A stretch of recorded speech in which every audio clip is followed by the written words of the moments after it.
illustration, on a à peu près 160 ans. Voilà. Et le glacier a reculé de 2 km et est remonté de 800 mètres de dénivelé.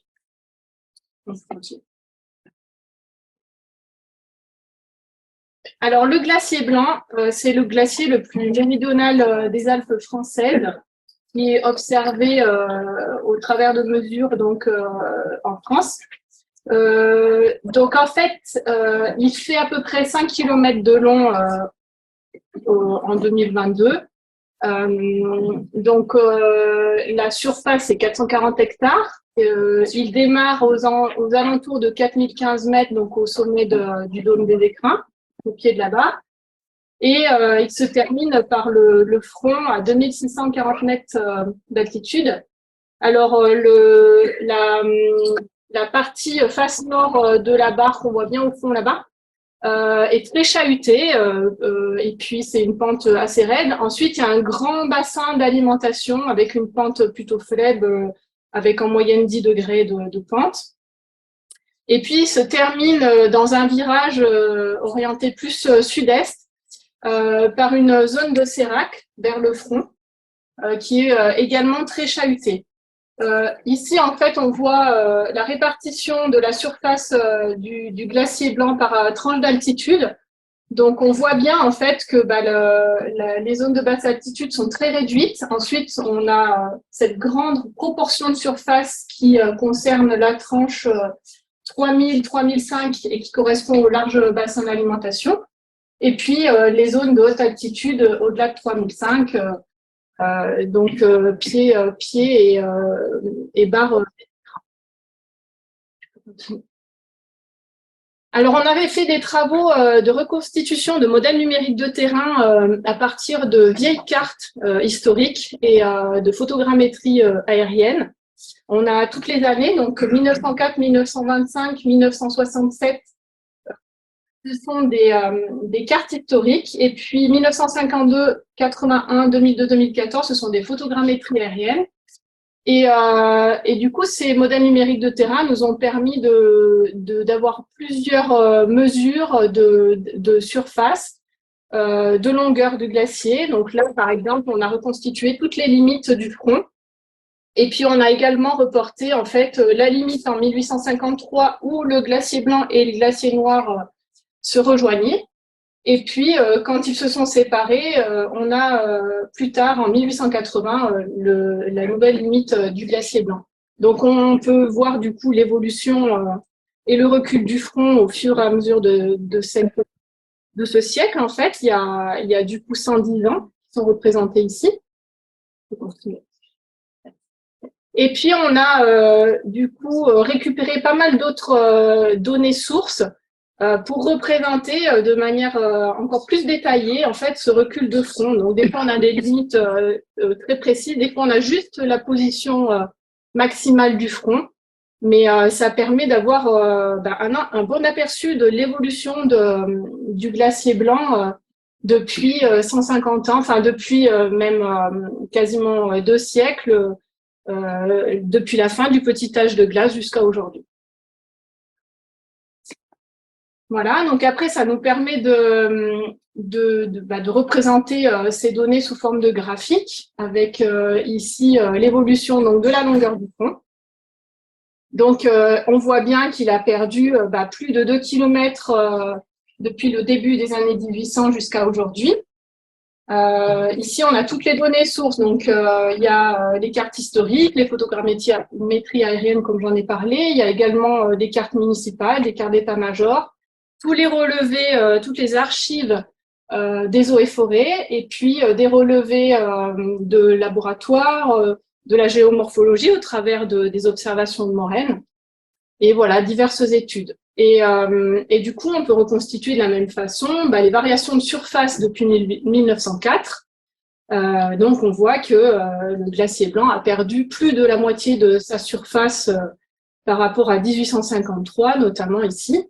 Voilà. Et par rapport à ces variations de surface depuis 1904, on voit par cette nouvelle hypsométrie, et puis en fait, ces répartitions de surface par altitude qui sont rapportées à chaque année de reconstitution de modèles numériques de terrain, où en fait les surfaces ont vraiment évolué. Donc on voit que dans la partie de haute altitude, ça a peu évolué, un petit peu aux alentours de 3005. Par contre, sur le bassin d'alimentation, le glacier s'est rétréci. Et il y a beaucoup de zones qui alimentaient le glacier autrefois dans les versants sud, vers le col de Rochefort-Rio, etc., qui se sont en fait désolidarisés du refuge, donc de glacier. Donc on ne les considère plus comme surface du glacier l'alimentant directement. Donc on a du coup une grosse diminution de surface au niveau de cette tranche 3000-3005. Ici, en fait, il y a peu de variations parce que c'est au moment où le glacier tourne. Et en fait, on pensait, et puis c'est corroboré par des mesures récentes, on est dans une forme de canyon, en fait, dans la montagne. Du coup, le glacier est déjà vachement contenu. Et en fait, du coup, il y a de la perte d'épaisseur, mais pas de surface. Et par contre, après, au niveau du front, forcément, avec le recul du front, là, il a perdu énormément de surface. Du coup, on peut aussi modéliser ça sous forme avec les modèles numériques de terrain sous forme de cartographie et voir par tranche d'années où est-ce qu'il a le plus perdu. Donc, on a comparé à chaque fois les années de reconstitution de MNT par rapport à l'année de référence 2014. Et on voit globalement qu'effectivement, ça diminue très fortement avec le retrait du glacier. Et puis également, on a pu moyenner sur les variations d'épaisseur sur la partie plus bassin d'alimentation. Qu'est-ce que je voulais vous dire? Ah oui, alors là, en fait, on a repris un petit peu toutes ces surfaces au fur et à mesure de ces années. Et on a positionné en fait des profils. Alors les rouges et bleus qui sont au fond du glacier, ce sont des profils des eaux et forêts où quand le glacier était à leur niveau, en fait les agents mesuraient des vitesses d'avancement du glacier. Avec le recul du glacier, ces profils ont été complètement déglacés. Mais on a pu avoir quelques données quand même à l'époque et surtout aujourd'hui on connaît vraiment la topographie du terrain qui est à nu. Ensuite on a les profils jaunes et verts qui sont à peu près qui encadrent l'altitude du refuge, quoi. Il y en a un plus en aval, l'autre plus en amont. Et c'est sur ces profils-là, donc qui datent en fait de 1968. Il y a eu une campagne de terrain de 3 semaines où il y a de la sismique réfraction et de la sismique réflexion qui ont été menées pour reconstituer la topographie du socle rocheux sous-glaciaire. Donc, on a pu reconstituer en fait le terrain et du coup mesurer des épaisseurs de glace.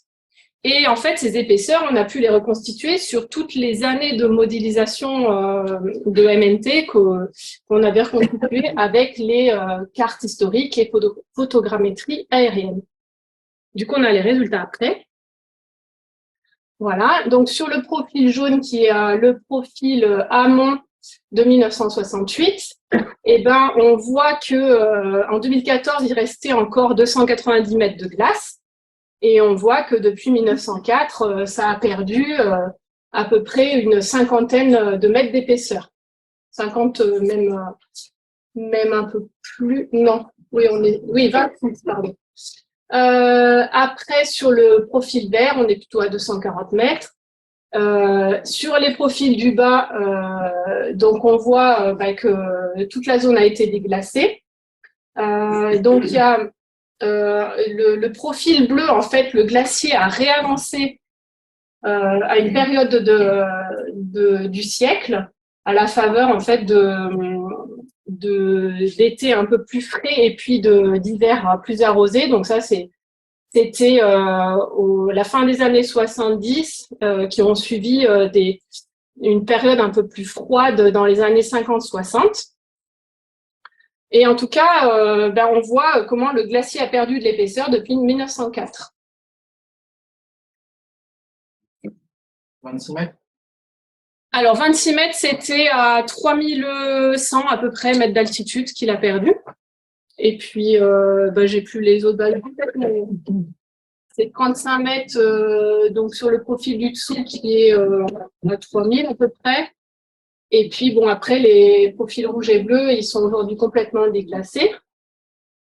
Et on voit à quelle évolution ça a perdu de l'épaisseur. Donc, en 2021, il y a une opération radar qui a été menée sur le terrain, qui a été chapeautée par Antoine Rabatel de l'IGE. Il y a du coup toute une série de profils radars qui ont été menés et dont deux recalés sur les anciens profils de 1968 pour essayer de reconstituer le socle rocheux sous-glaciaire sur une grosse partie du glacier, en tout cas tout le bassin d'alimentation. Donc ça, c'est une photo qui illustre la manip. Donc en fait, il y a enregistrement du retour des ondes radar pour mesurer la profondeur du rocher sur un pas de temps régulier. Et donc on suivait des profils en travers et associé à une position GPS. Je peux continuer.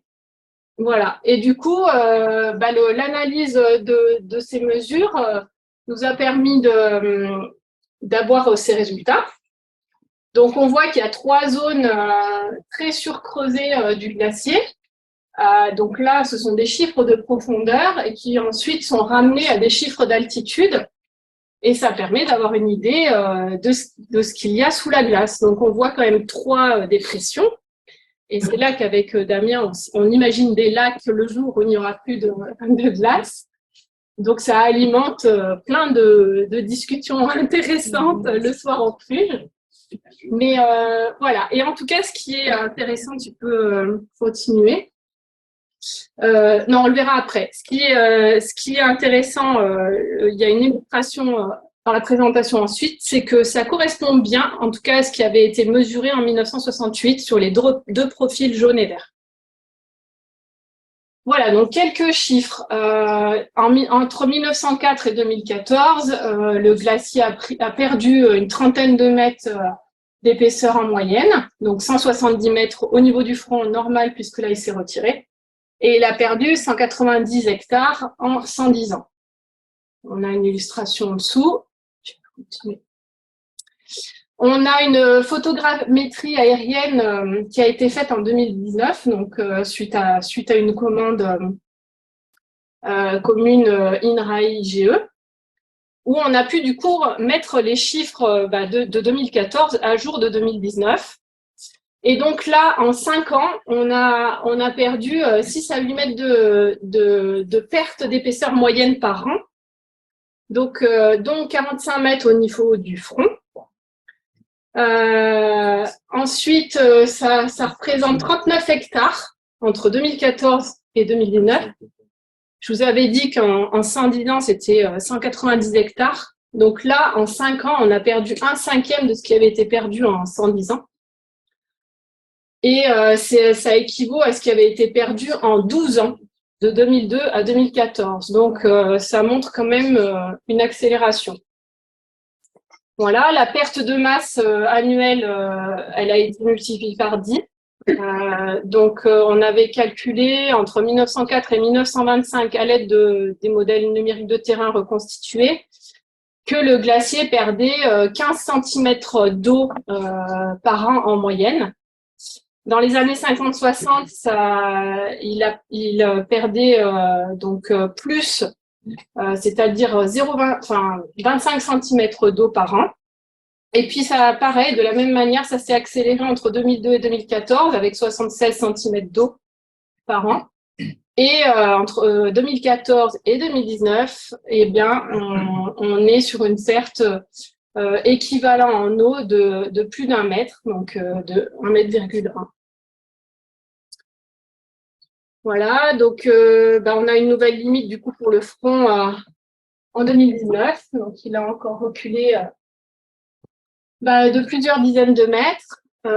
Du coup, le bilan volumétrique, donc en comparaison les deux modèles numériques de terrain entre 2014 et 2019 nous permet de voir les épaisseurs perdues sur l'ensemble du glacier.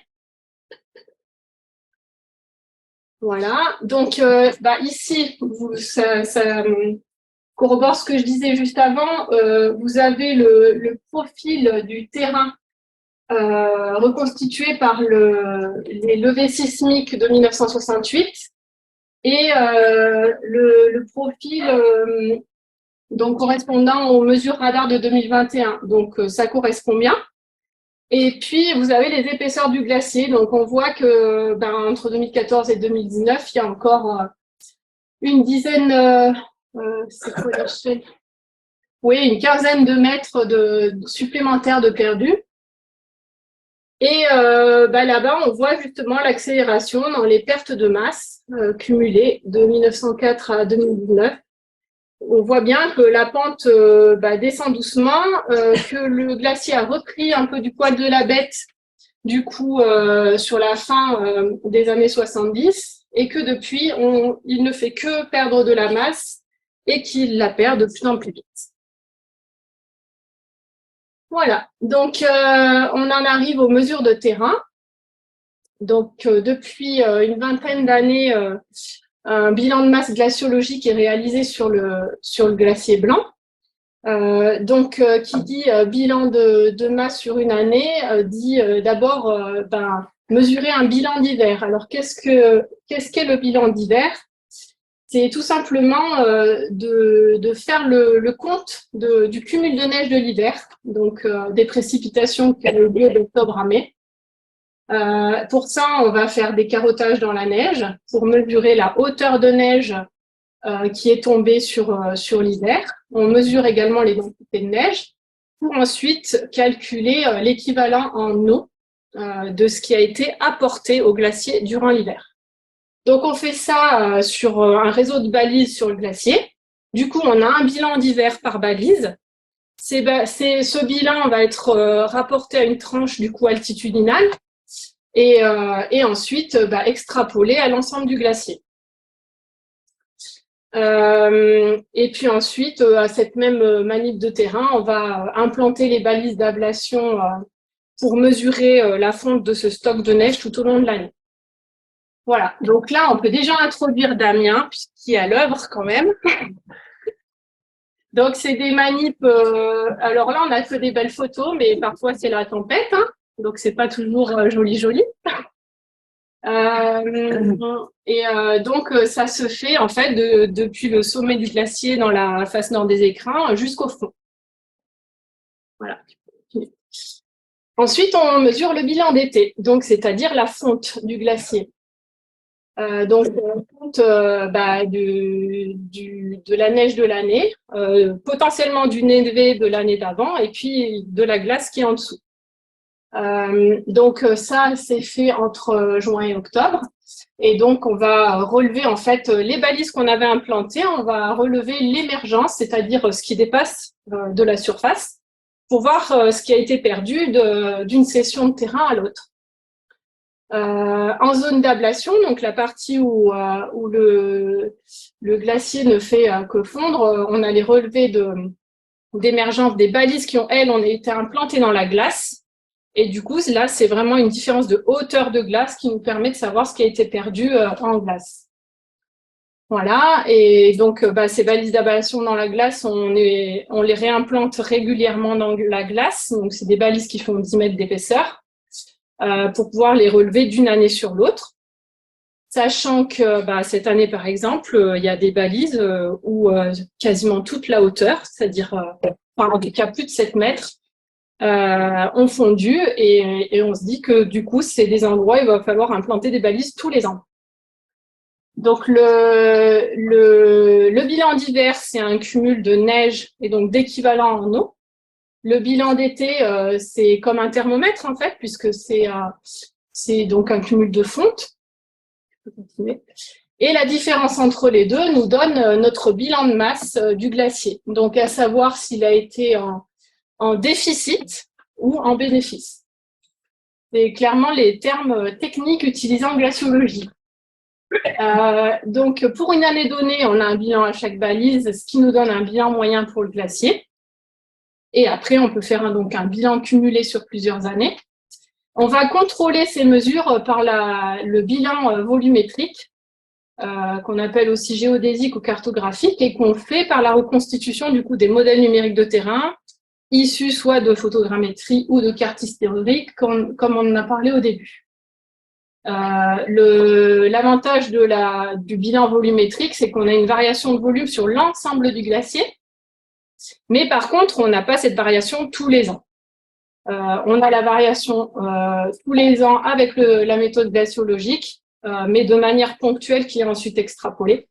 Par contre, les deux méthodes permettent un contrôle l'une de l'autre. Ce sont des méthodes standardisées. Voilà, on combine les deux méthodes et qui sont en fait représentatives des observations qui sont faites sur les glaciers. Alors, en France, par le réseau Glacioclim, qui est efficacement chapeauté par Delphine à l'IGE. Donc, en France, ça concerne le glacier d'Argentière, la mer de glace, Gébrula, Saint-Sorlin, Sarenne, plus pour très longtemps, il a bientôt disparu, et le glacier blanc. Et ces méthodes, en fait, ont inspiré donc le World Glacier Monitoring Service, qui est une base de données internationale sur ces bilans de masse des glaciers. Voilà, donc depuis les années 80, ça correspond à 450 glaciers, sachant que les premières observations ont été faites sur le Storglaciaren en Suède en 1946, et que le deuxième glacier observé de la manière la plus ancienne, c'est Sarenne. Hein. Les observations ont commencé en 1949. Voilà. Et donc ça concerne les glaciers de continent. Donc ne sont pas concernés les calottes Groenland Antarctique. Alors, on va parler de 2022 rapidement. C'est l'année de tous les records, depuis donc les mesures faites au glacier blanc depuis les années 2000, depuis 22 ans. Alors, on était déjà très pessimiste à l'issue de l'hiver dernier, puisque on était déjà dans un record de déficit d'enneigement. Sur les mesures donc de cumul de neige sur l'hiver, on avait la valeur la plus basse avec 87 cm d'équivalent en eau, c'est-à-dire en moyenne à peine 2 mètres de neige sur le glacier, sur l'ensemble de la surface. Et puis, tout au long de l'été, on a fait les mesures, les relevés des balises pour calculer en fait une fonte record à plus de moins de 4 mètres d'équivalent en eau. Ce qui nous donne un bilan de masse déficitaire, on s'y attendait, qui là aussi détient le record depuis 22 ans, avec 3,35 m d'équivalent en eau. Voilà, c'est du coup illustré par ce graphique où on voit toutes les années de mesure depuis 2000. Sachant qu'il y avait eu quelques périodes de pause, on va dire, où le glacier n'avait pas trop perdu, mais voilà, on voit la pente vertigineuse pour cette dernière année 2022. Donc les barres, vous avez le cumul de neige en bleu, la fonte en jaune, et puis du coup le bilan correspondant en rose. Donc on voit bien qu'à chaque fois l'année 2022 est avec les barres les plus du coup c'est la barre la plus basse pour le cumul de neige, et puis les barres les plus importantes pour ce qui est fonte et bilan. Voilà.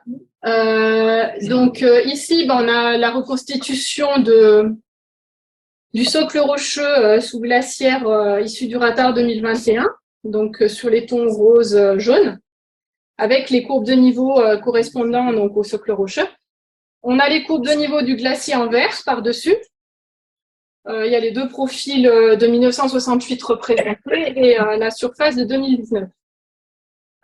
Donc en fait, tout ça nous permet de connaître à peu près l'épaisseur moyenne du glacier, depuis le haut vers le bas, sachant que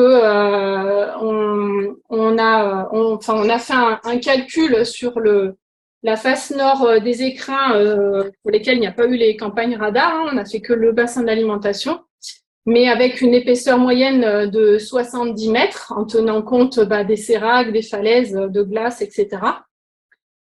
Plus ce qu'on a pu du coup modéliser à l'issue de la campagne radar. Donc on arrive à une épaisseur moyenne de 100 à 130 mètres pour l'ensemble du glacier. Ce qui nous permet de mesurer, de calculer un volume de glace et de voir qu'en 2022, le glacier a perdu à peu près 4 à 5% de son volume. Alors, si l'année 2022 se reproduisait tous les ans de la même manière, on a calculé que le glacier disparaîtrait en 30 ans. Donc, c'est demain. Donc, on espère que ça ne va pas se reproduire tous les ans comme ça. Mais ça fait quand même, c'est rapide, quoi. On a vraiment vécu une année avec des changements très, très, très rapides. En termes de travail, on a vu évoluer un terrain très, très vite. On s'est posé beaucoup de questions pour le cheminement sur le glacier, pour la pose des balises. Chaque année, c'est le cas, mais là, c'était encore plus problématique. On a fait face à des conditions parfois périlleuses. Il faut qu'on soit capable d'anticiper, de s'adapter au jour le jour et de prendre les bonnes décisions pour réaliser ces manips. Et c'est là que Damien est une sacrée cheville ouvrière parce qu'il est sur place, qui connaît bien son endroit et on a vraiment besoin de ces informations de terrain qui sont à jour, puisque tu es sur place, tu es là tous les jours, tu vois comment ça évolue. Donc nous, c'est notre relais direct.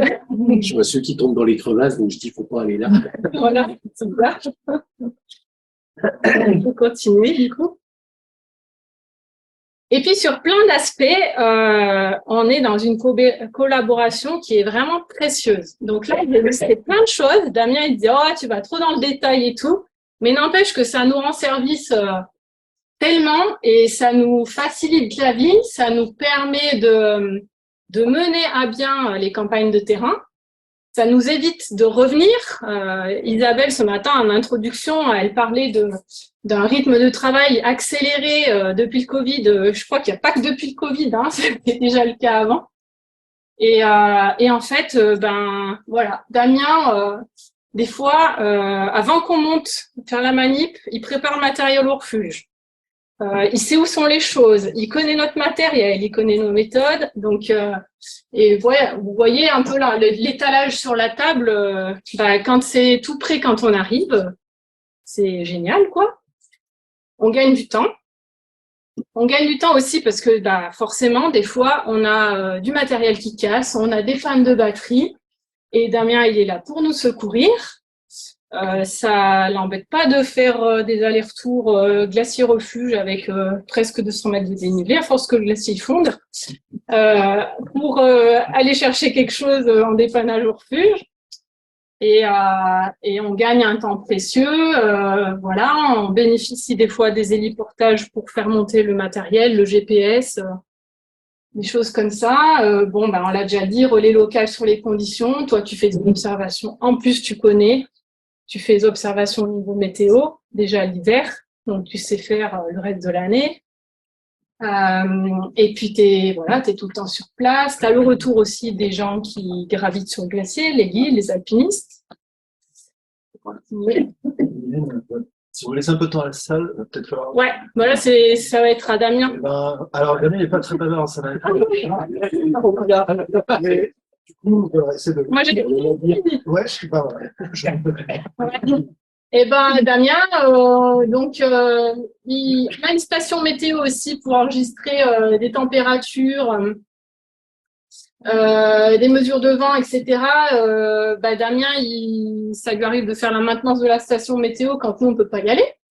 Voilà, et il est observateur météo, on l'a dit, et puis il voit les conditions évoluer. C'est une aide efficace sur le terrain parce que parfois, il vient faire les manips avec nous. On peut continuer.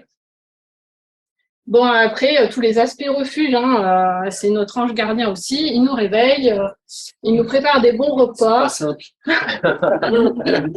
On est chouchoutés, on a toujours un devoir pour les collègues du parc et puis nous. Voilà, c'est un petit cocon. On a vu que des photos de soleil, mais on voit pas le vent sur les photos. On voit pas le froid non plus. Et puis, quand il fait pas beau, on prend pas de photos. Il y a vraiment des fois où... Il y a vraiment des fois où les journées sont fatigantes et on est content de remonter au refuge et de trouver le petit cocon de Damien, quoi. Et puis voilà, après, tout ce qui est agréable les à côté, on peut continuer. Et puis, c'est l'ambiance refuge où on se donne des coups de main. On parle de la pluie, du beau temps, de plein de discussions enrichissantes. Et puis Damien, du coup, il a un retour direct sur nos mesures, sur l'évolution des conditions, des tendances, etc. Et là, je te laisse la parole pour dire, toi, tout ce que ça t'apporte ou pas. Oui, alors non, jetons plus. Je suis juste le gardien, je suis pas l'ange gardien. Sinon, ça le saurait et je toucherais pas le salaire que j'ai.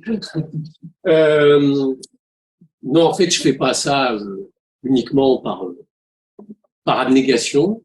Je pense que dans notre collaboration, il y a un échange aussi. Moi, j'y trouve plusieurs intérêts. D'abord, malheureusement, je fais aussi partie, enfin malheureusement ou pas, des gardiens ancienne génération qui n'ont aucune forme d'instruction. Et pour moi, c'est vachement valorisant de travailler avec une équipe comme ça parce que ça m'apporte de l'information et de la compréhension sur l'environnement dans lequel je baigne 6 mois et demi par an. Parce que le refuge des écrins, en gros, c'est des cailloux et de la glace. Avec quelques plans. Très peu de chamois et 5 marmottes et 40 choux. Voilà, donc pour ma curiosité personnelle, c'est super important. La première année, j'ai pas participé aux travaux de terrain. La deuxième année, j'ai demandé et ça m'a causé une joie innommable parce que pour moi, aller sur le terrain, faire des relevés comme ça, c'était super important de voir comment ça se passait les manips. Voilà. Donc ça, c'est vraiment un aspect purement individuel. Voilà. Pour ma connaissance personnelle, c'était vraiment très important. Et la deuxième partie qui est vraiment importante au niveau du refuge, c'est d'avoir accès à ces informations-là, à ces données et à la compréhension des mécanismes. Pourquoi ? Parce qu'un refuge, c'est un lieu de convivialité, d'échange, mais c'est aussi un lieu de pédagogie. Les gens qui arrivent au refuge des écrins, pour beaucoup, ils ont entendu parler de glaciers, ils en ont pas forcément vu dans leur vie.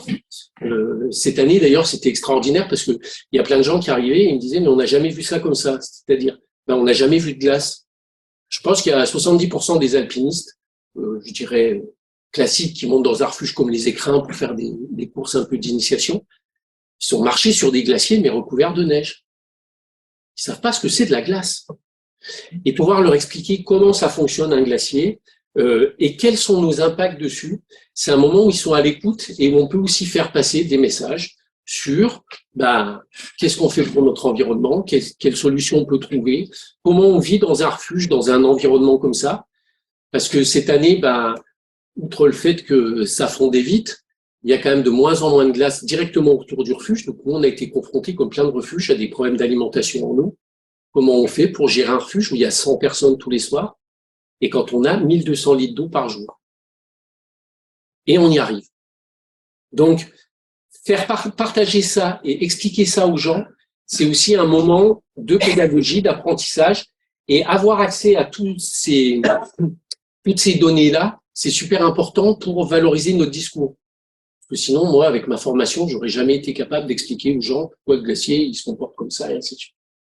Et du coup, ça me permet d'être aussi plus attentif à l'évolution du glacier. Je commence à mieux comprendre ce qui se passe et comment ça se passe, les attentes aussi de l'équipe. Donc, dans les observations que je peux faire au jour le jour, il y a des choses que j'observe peut-être plus attentivement. Avant, j'avais un regard, je dirais, plus généraliste. Voilà, je regardais ce plat de glacier. Maintenant, d'une année sur l'autre, j'essaye aussi d'observer les déformations de surface. Parce qu'avant, le glacier blanc, c'était un truc. Maintenant, c'est plus tout à fait ça. Voilà, donc moi j'y vois vraiment cet intérêt-là. Donc la collaboration, c'est pas seulement, voilà, du pur bénévolat. Voilà, c'est vrai que bon, il y a tout l'aspect convivial.